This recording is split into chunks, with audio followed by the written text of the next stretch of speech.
है कान खोल के सुना सन, हम कविता बेटी की शादी के सिलसिला में घर से बाहर जा रहा बानी। ध्यान रखे सन कहीं घर से बाहर ना निकले। शिवम आजा।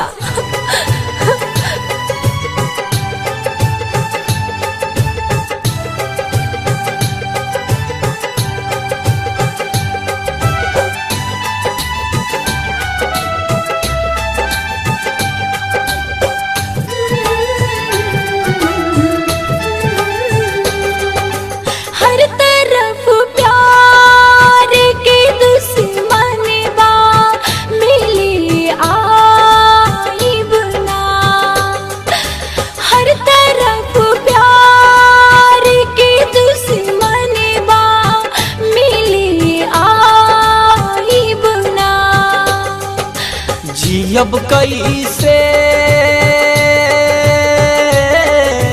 जियब कैसे तारा बिन जान दम निकालता।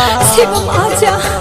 हर तरफ प्यार के दुश्मन बा मिली आई बना।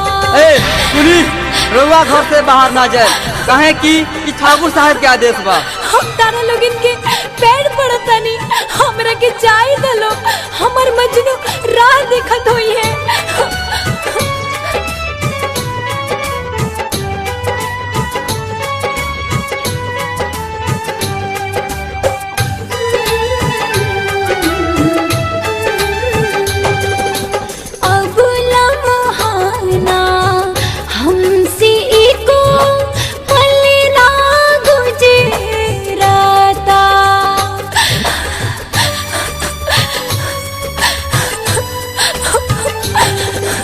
कहीं मोहब्बत आशियाना हमरो उजड़ता।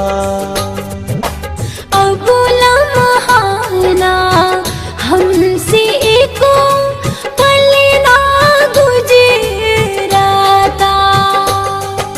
प्रेम के ही बंधन, प्रेम के ही बंधन बाबे तो हसे राही जन्म जन्म। हर तरफ प्यार के दुश्मन बा मिले आई बना। हर तरफ प्यार के ताकत बा नीले आवना। शिवम मालिक ना संगे मार, शिवम मालिक की संगे मिटा दे हस्ती दुश्मनों की बस्ती, फिर कोई प्यार के दुश्मन ना जन्मे। शिवम मार नहीं लोगे।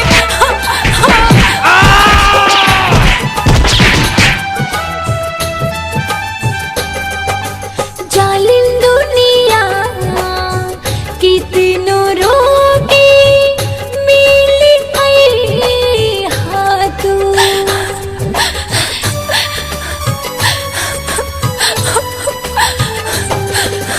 संगे तारा जिया संगे मारा ना डरई तू। जालिम दुनिया कितनों रोके मिल आई हाथू। साथ नहीं छोड़ी हा, साथ नहीं छोड़ी हा, भाले के तनो तोह पे आई सितम। हर तरफ प्यार के दुश्मन बा मिले आई बना। हर तरफ प्यार के ताकत बा नीले आवा।